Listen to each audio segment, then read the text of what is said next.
Equity statement on behalf of the union. Student union solidarity is based on the principle that all members should be able to participate equally in their union, recognizing that students have diverse experiences of privilege and marginalization. As members of the students' union, mutual respect, cooperation, and understanding are our goals. We should neither condone nor tolerate behavior that undermines the dignity of any individual or creates an intimidating, hostile, or offensive environment. It is our collective responsibility to create an inclusive space for discussion and dialogue.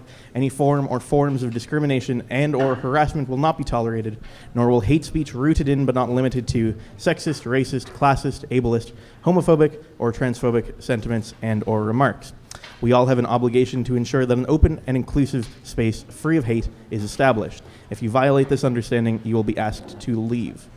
I'd also like to recognize that the Dalhousie Student Union acknowledges that Dalhousie University and the Dalhousie Student Union building are located on traditional, unceded, and unsurrendered Mi'kmaq territory. The Dalhousie Student Union seeks to honor the relational treaty process in its programming, events, and meetings. Thank you all for coming out to the annual general meeting of the Dalhousie Student Union, held in the beautiful atrium here in the Student Union building. It's my unfortunate responsibility to let you know that we do not have quorum for this meeting, and so we cannot proceed with the agenda as circulated and as is up on the screen. However, we will be hearing several presentations tonight. We'll be hearing a presentation from the Survivor Support Hotline, letting you know the great things that new initiative of the Dalhousie Student Union is doing. We'll hear about the Auditors Report from the Dalhousie Student Union, and each of the executives will have an opportunity to present their goals for this year. So without further ado, if I could call up. In the meantime, if you want to invite your friends here, it would still be possible for us to meet quorum and continue having this meeting. But for now, I'm going to call up Shannon, who's the director of the Survivor Support Center. Welcome, Shannon. Thank you. Just going to stand off to the side here just so I'm not standing in front of the council. So thank you very much for having me. I'd like to thank the executive and the DSU for hiring me to be the manager of the Sexualized Violence Survivor Support Center. That will probably be, sorry. I'm here. Do you know what? Okay. Okay. So thank you. So for hiring me to be the manager, we'll probably, with approval, shorten it to the Survivor Support Center, just so it's a little snappier, because people are having difficulty giving me the full title when I talk to them. But I'm going to do a presentation today on the center, and this comes with a major trigger warning, because I'm going to be talking about sexualized violence, and there's no way to talk about it in a way that may not trigger people. So if you find that you are triggered, please do what you need to do to take care of yourself, and if you want to come and speak with me afterwards, you're most welcome to, and I will stay as long as possible. If you are not comfortable speaking with me for whatever reason, I will find you somebody who you are comfortable with, and you can also call the phone line as well too, which is in full operation. All right, so we will start the presentation. Next slide, sorry, thank you. So what is sexualized violence? It's an umbrella term for sexual assault, harassment, and abuse. It is used to indicate the vastness and all-encompassing impact of unwanted sexual acts on individuals and on a society. And sexualized violence is about exerting power and control over others. It is widespread, it is pervasive, and it is predacious. And it's highly underreported. So, next slide. Thank you. So I'm going to give a list of some terms that fall under sexualized violence. This is not an exhaustive list, but you may have heard some of these terms, and I think it's important that we put as much language as possible to this umbrella term. So sexual assault, otherwise known as simple sexual assault under the Criminal Code of Canada. There's sexual assault with a weapon, aggravated sexual assault, historical sexual assault, criminal harassment, otherwise known as stalking, date acquaintance sexual assault, otherwise known as date rape, stranger rape, gang rape, sexual harassment, incest, child sexual assault, sexual exploitation, psychological sexual violence, marital rape, same-sex sexual assault, trafficking, ritual abuse, indecent exposure, voyeurism, sharing nude photos or recordings without permission, catcalling, street harassment, online texting harassment, spreading rumors about someone's sexuality, stealthing, sexist media and advertising, gay bashing, trans bashing, heterosexist control. So those are some terms that I've taken from 4 different resources to give you an idea of what falls under the world of sexualized violence. But I also want to acknowledge the fact that there are acts that have no language for them, and to encourage people to come forward. Next slide, sorry. So there are some things that sometimes we do not have a language for an experience that takes place, but we know that it does not feel good. So I'm asking everyone to trust your intuition, to trust your gut. If it does not feel good, if it makes you feel uncomfortable, or if you are afraid and you would like to talk about it with us, please come to the center and drop in or call the phone line. Because there are some things that are just maybe not in the language that you were born in, and also there are some words we just still don't have that are encompassing enough to describe all the ways that people can be violent and inappropriate with us. So please do. If you feel it, talk to us if you're comfortable. So some statistics, which are, again, keep in mind how underreported sexualized violence is. But coming out of Ontario, it's hard to get statistics here in Nova Scotia. It's hard to get statistics really anywhere, but Ontario was able to put some together. 90% of sexual assaults are against women and girls. Youth ages 15 to 24 are the greatest risk, so that is in the age of the university population for the majority. 90% of incidents of sexualized violence go unreported to the police. We can talk about why reporting is low. 1 in 3 women will experience sexualized violence in their lifetime. 1 in 5 women will experience sexualized violence while studying at a post-secondary institution, so at university or college. And the next slide. And because we live in a racist, violent, sexist, homophobic, transphobic, and ableist society, there are members of our population that are disproportionately impacted by sexualized violence. For example, Indigenous women are 3 times as likely to experience violence than non-Indigenous women. 1 in 5 transgender, queer, or non-conforming university students will experience sexualized violence. Women with disabilities are 3 times more likely to be forced into sexual activities via threats or force. Women of color have their experiences taken less seriously by the criminal justice system, and when your experience is taken less seriously, the desire to report to the criminal processes goes down. Immigrant women may be more vulnerable to intimate partner violence due to economic dependence, language barriers, and lack of knowledge about community resources. So that gives you an overview of sexualized violence. All this goes to produce what we call a rape culture. That does not mean that a culture or an individual actively promotes sexualized violence, even though there are some places that does happen in a case where it's an act of war or an act of war crimes. However, in our case, looking at Canadian culture, rape culture is a term that describes an environment where rape is pervasive, normalized, and accepted as inevitable. Rather, rape culture is largely perpetuated via unexamined and false beliefs.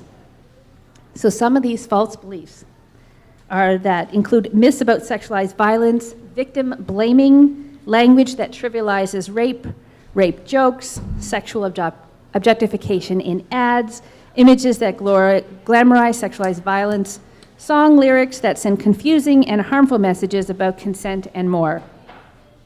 So this is how we're going to combat this epic social problem.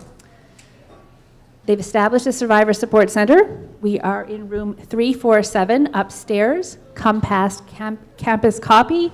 I'm there 9 to 5, and you can just drop in. You don't need to make an appointment. You can email me at survivorsupport.ca, and there's also the office phone as well, too. So a couple of things that we're going to do. Oh, sorry. So the things about overview of the center.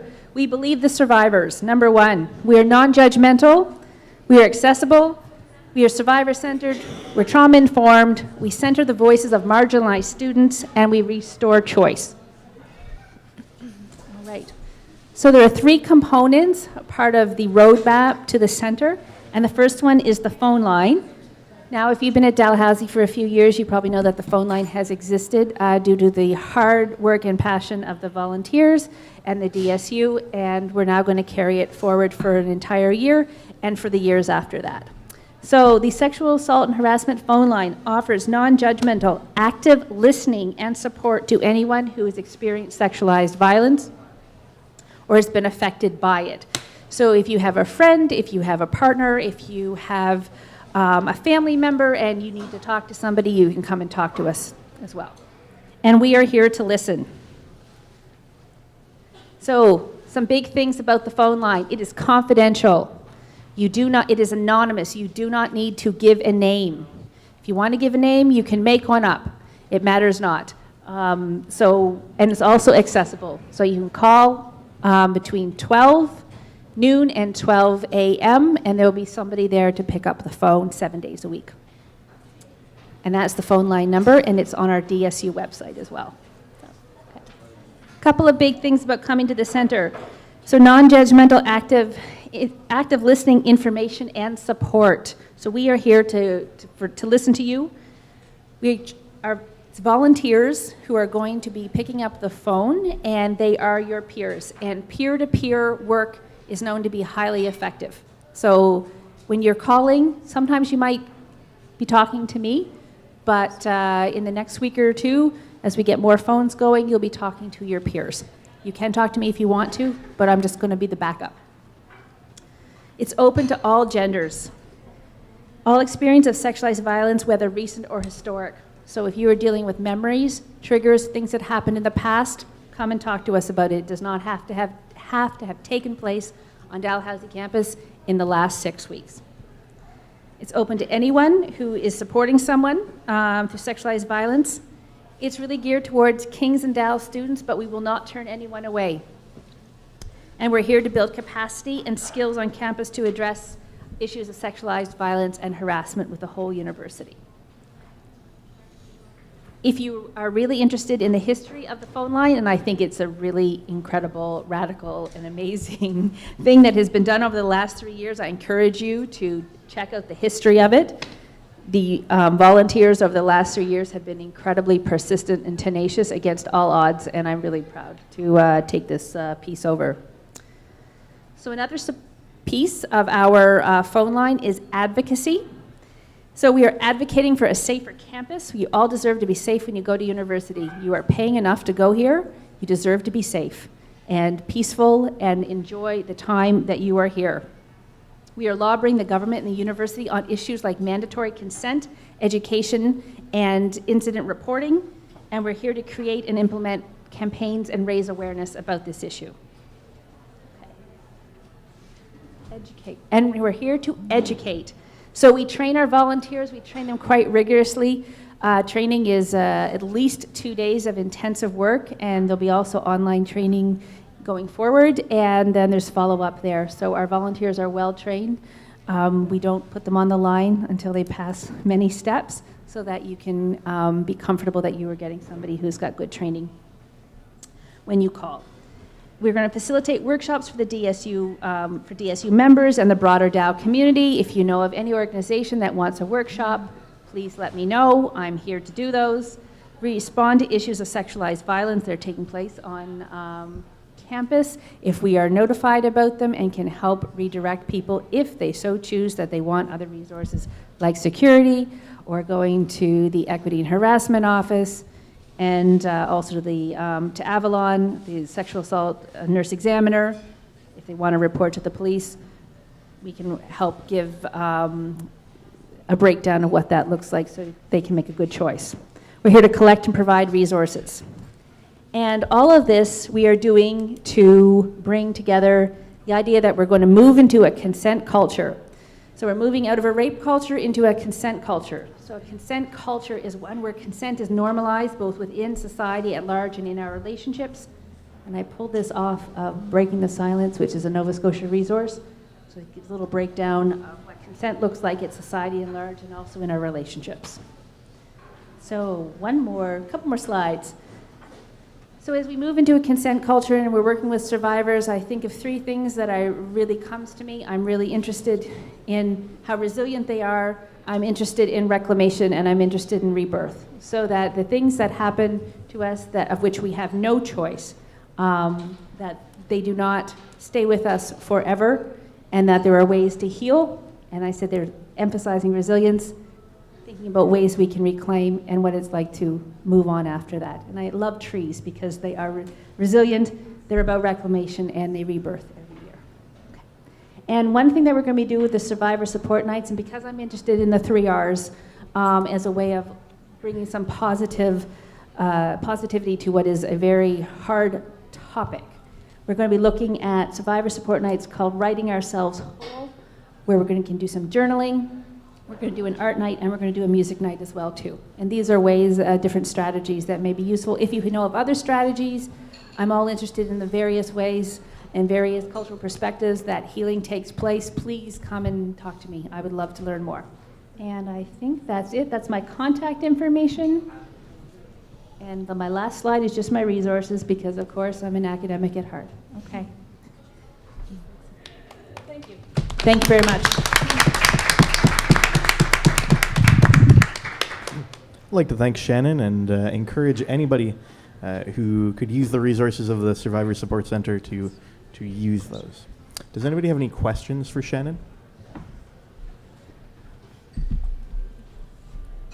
Yes. One question. Yes.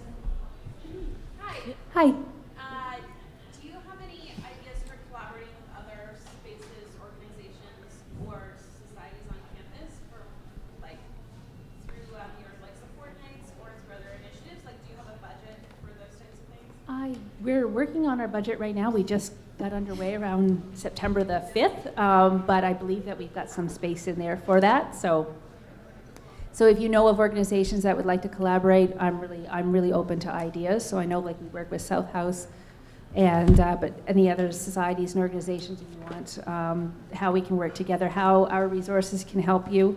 I'm very much interested in being able to provide those and letting, and other, I don't need to lead things. I really enjoy other people just taking that up and just using our resources and taking them there, so. And a couple of other things, I didn't give sort of a background about myself, but I am a long-term sexuality educator. I've done it for 15 years. I am beyond shocked, let me tell you. And so if you are coming to me and you're having questions and you're thinking, I'm gonna, be uncomfortable, after 15 years, I've seen it all, heard it all, and so I just put that out there as well too, so. Thank you. Thank you. Any other questions for Shannon? We love you, Jen. Right now. Can you wait? All right. If anybody does have any questions for Shannon, please do reach out to the Survivor Support Center. Up next, we're going to have a report from Chantel, our Vice President, Finance and Operations. She's going to give us some information about an audit that was recently done on Dalhousie Student Union finances.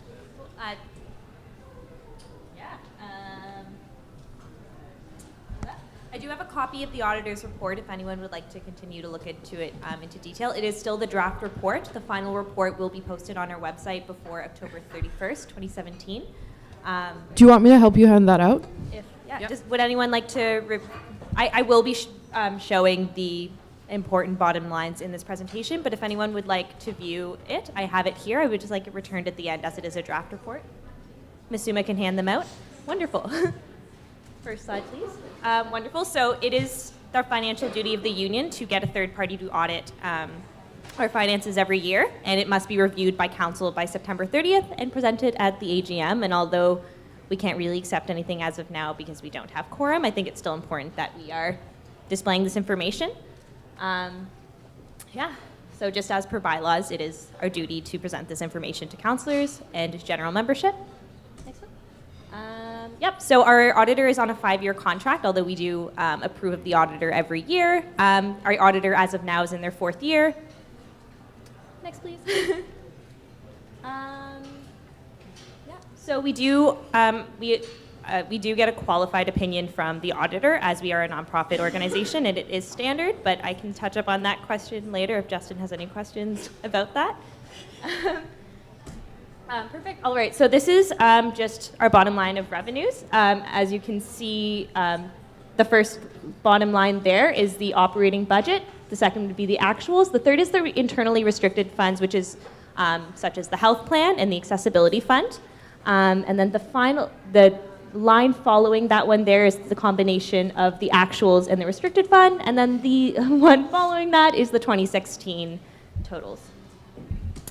Wonderful. Just a continuation of that. Yeah. This is so interesting. I'm sure you're all very intrigued. Also, in the coming weeks when we are releasing the final report, I will be holding town halls where we can further pick away at these numbers if need be. Actually, yeah, that's cool. Yeah, cool. Next one. Oh, yeah. Cool. There's expenses. Any questions, you can contact. Oh, wait, yeah, sorry. No, sorry, go back. Do you want expenses? Oh, yeah, no, well, yeah, well, okay. Any questions about anything on any of the lines thus far? No? Cool. So as it is my duty, if you have any questions concerning the finances of the union, I must respond to you within 2 weeks of the question. So please feel free to contact me if you just want to chat about budgets. I'm usually in my office, and I could make an appointment with you to do so. That is my email. I'm pretty free to meet anytime need be. But the final report will be posted by October 31st, and I will be hosting town halls just after that if there's any questions. That's everything. Thank you very much. Any questions? Does anybody have any questions for Chantal about the Auditor's Report? Justin? Yeah. Just so it's on. Yeah, just so it's on. It can be recorded for the. Yeah. Okay. Yes, please. You can just repeat this question. Okay. Yeah. Sorry. Yeah. I'm not sure if this is the right form for this question. Yes. This is regarding the ethical investment policy. Ethical investment policy. Yeah. Is this right back to that? I may not. So Justin's asking regarding the ethical investment policy. I don't think as of now I'll have all the answers for you, but I can do the best I can within this period, and I can post the answer later. Yeah. I guess the past year or so, Dylan, your predecessor, had mentioned that there wasn't really a methodology within the portfolio of community finance to monitor the performance of it, and as such, it was losing money for a while. Has there been efforts to actually modify this? Yeah, actually, Yazan, a counselor just behind you, has proposed a new motion that would restructure the ethical investment policy.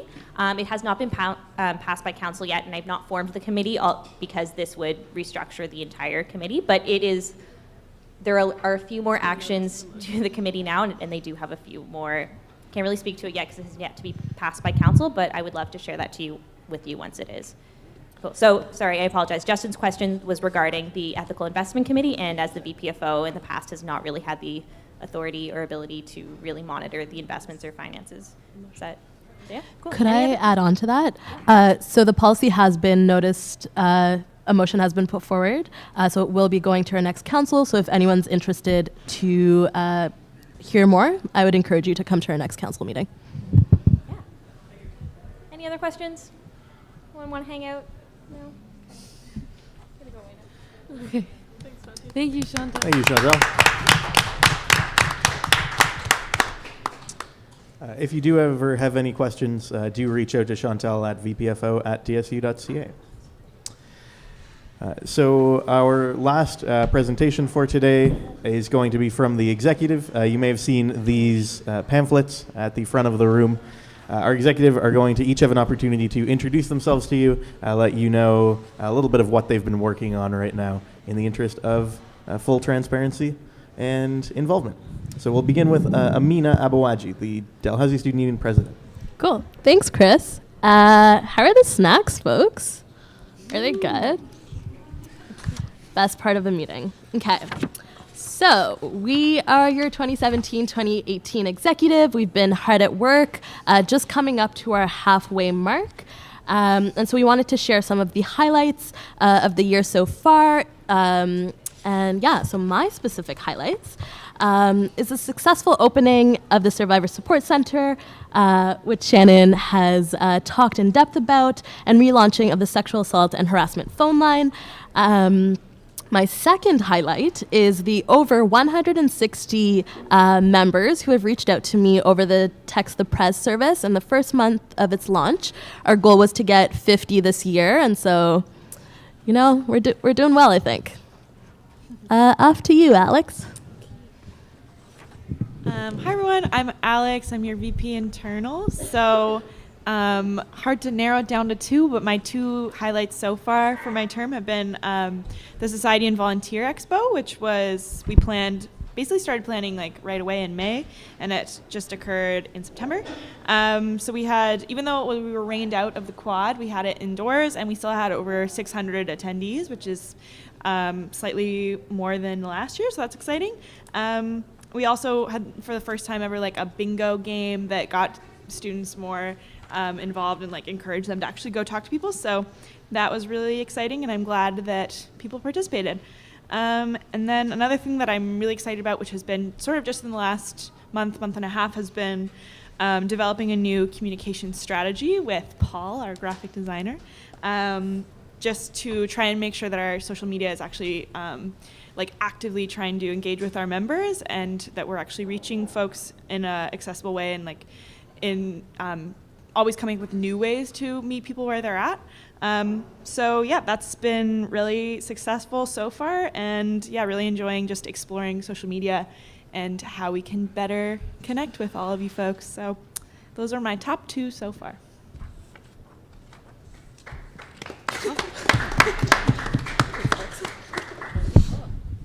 Sorry, Chantal. Hi, everyone. I'm Chantal. Just some two quick highlights so far. So last year, the grants and sponsorship budget was nearly doubled, which has enabled more students and societies to host more programming, events, and initiatives. As the chair of Grants and Sponsorship Committee, it's really great to know that students are getting the money they need to provide more services to students and host the initiatives that keep their societies going. Treasurer trainings had a record-breaking turnout of over 60 people. It's really fun getting folks involved with finances, as it is the most interesting of the topics. That was a joke. Okay. And it was really great to know, over half the attendees reached out to know how they can get more involved with the DSU. And it's been really great, reaching out to societies, know how we can collaborate on events, and learn about other opportunities to use the services provided by the DSU.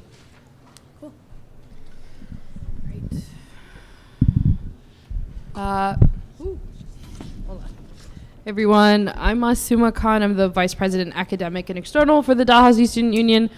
So these are just 2 points that I chose to touch on, but there's many highlights that I could go on and on for. So if you'd like to touch base with me, just send me an email at vpae@dsu.ca, and then we can talk about what's going down, and also come to External Action Committee. Sorry, I had to put in the plug there. Okay, so a highlight that I had was hosting an International Students Academic Integrity Workshop that ran at the International Student Orientation Week for over 300 international students. So if you don't know, currently international students make up close to 50% of all academic integrity offenses off of little mistakes. And so by trying to support international students more and trying to make sure that they're not persecuted for just not having that knowledge and trying to support them in the best way. So we're doing these workshops, and there'll be 2 more this semester. The second highlight that I have is establishing a really solid relationship between the DSU and the Dalhousie Student Advocacy Service. So this is a service that my position manages. And so currently this year, I feel like the foundation that we have set over the summer and during this semester and hopefully in the future has definitely rectified a lot of past grievances. So I'm very happy to say that we're having a very great relationship, and it's going to be very prosperous. So. Yeah, thanks.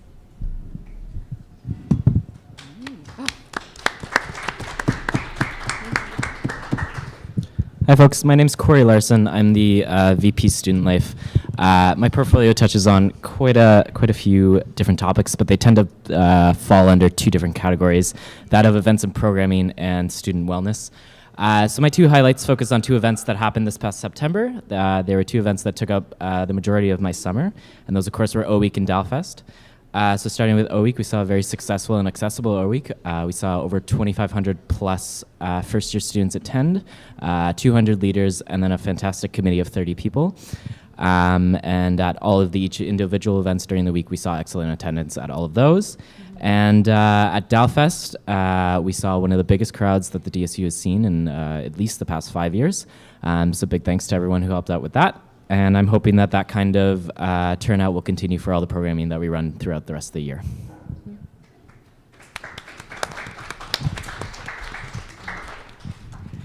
Cool. So that is your 2017-2018 executive. Do folks have any questions for us? Yes, Aisha. My question is, I guess, touches on like Masuma and Corey's positions. So, like, programming and events is a really big thing that the DSU does. It's kind of how a lot of students interact with the DSU. I just wanted to know, like, what type of policies do you have in place, or what type of actions are you folks taking to make sure that they're accessible and all the different AntiO framework? I know that ENA office exists, but I just want to know, like, what are the concrete steps that are being taken or planned to be taken to make it accessible? So I can speak to.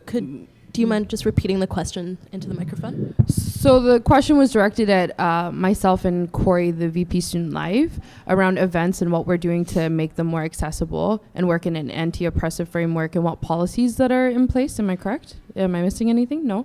Okay, so as far as my position's concerned, the equity and accessibility person who's actually sitting here, and Prosper, comes to, well, now that he started, he will be coming to all the External Action Committee meetings. But I think in terms of making sure that our, like, for the External Action Committee, it's important that before we do any of these events, we're really looking into, like, say for Mi'kmaq History Month, we're planning a blanket exercise, but I'm making sure that I'm talking to DISC before I'm doing anything to make sure that I'm actually talking to the community groups that are involved first before just taking action. So there's a lot more community consultation that's happening and planning to happen. So we're looking specifically for the union, not only for my position, but all positions, into a more consultative community consultation, essentially, that sort of framework. But I think your touch on policies and what we're actually doing to embed it, I think this year you're going to see a lot of changes and a lot of embedding of those practices and of anti-oppressive practices. And, you know, I hope that answers your question, but I think there's always still a lot of work to do, and I'd love to talk to you about it to see what your thoughts are and how I can bring those forward. Cool. Yeah, and it's the same for the Student Life Committee, which is the committee that plans all the programming for students. The ENA office has to have a member sit on that committee to ensure that we're following best practices. And sorry, I lost my train of thought. I don't know if Ms. Suma mentioned this, but both the External Action Group and the Student Life Committee are both open committees, so anyone can join at any time, ensuring that we're getting multiple voices. And if anybody does have any interest on sitting on either of those committees, I encourage you to reach out to either myself or Ms. Suma, and we can let you know the details of those. The one thing I will add, I guess there's more additions, is that in terms of policies that currently exist, you heard the equity statement was read at the beginning of this meeting, and we're definitely looking at ways that we can include more, provide more of an equity lens to our bylaws and policies. So that's something that we've definitely been talking a lot about and want to look into. So those are the policies that currently exist, policies that are in the works. We've been working on an equity hiring policy. What else have we been working on equity specific? I think that's the only one that's down the line right now. But yeah, open to suggestions. There is a bylaw and policy review committee. Would love to take your feedback to that. I can add something as well. Just because, like, we do a lot for student life, but societies are also a really big part of student life and where a lot of students get involved. So one of our goals for this year, like one of my specific goals, is by January to have AntiO Training hopefully passed to be added to society policy, so that is part of the mandatory training that societies have to go through in order to exist and be ratified and hold events, so that it's not just the DSU that's doing that, but actually like really trying to make sure that that's trickling down and reaching other power structures on our campus, especially like larger faculty level societies that have a lot of sway over like the student experience. So yeah, but also would love more suggestions and ideas. Any more questions? Yes, Mahak. So what has the student union been doing to get students involved with events held by the union? The lack of promotion of events, meetings on social media is highly lacking currently. The last post on Instagram was on October 2nd. We're on October 11th. And so I'm a tad concerned with the outcome and students being here. What is the union doing about that? I can do that. Yeah, we actually, so as I was mentioning in my like highlights. Do you want to repeat the question? Yeah, sorry. Question was about sort of the concerns about the lack of our like outreach to our students and engagement with our social media, and what we're doing to try and solve that and make sure that we're getting students out to our activities and events. That's something that like I'm very passionate about, and we actually recently just our communications and outreach director actually just took another job. So we have an opening in that position currently. So that, while it's, you know, unfortunate on one hand, has also given an opportunity for myself and Paul, our graphic designer, to really come together and make a very tight plan for how we're going to cover that ground in the meantime. And it's actually given us a really good opportunity to see where we're lacking and see what hasn't been working. So we've rolled out like a very specific like day by day plan of what we're posting, where we're posting it, being really specific and strategic about like what times are best to reach folks and what platforms are best suited for which content. And so far we've seen a really, really positive increase. It's only been the last 2.5 weeks, I'd say, that we've been actively doing this, but we've seen our highest ever, I'm not going to say ever, but highest since my term started, engagement with our post. One of our recent posts on Facebook, which reached about 30,000 people, and our average is like between 3,000 and like 7,000 people. So we're seeing a positive increase. We're really trying to change the ways that we're interacting with folks. And I'm really glad that you brought that up, because I'm glad to know that students actually are paying attention and are passionate about this too. And yeah, so we're working on it and would love to hear your ideas if you have better ideas for what we can be doing too.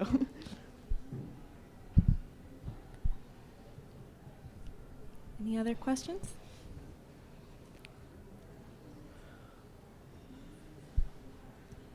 Okay. If you do ever have any questions, I encourage you to reach out to the executive. They all are very accessible and do their best to reach out and connect with constituents. They want to hear from you. That's the end of our program today. I'd like to thank you all for coming out to the annual general meeting. The Dalhousie Student Union is by students and for students, and it's good to see student involvement at every step in the process. So without further ado, we are adjourned. Have a good night, everybody. Thank you, Chris.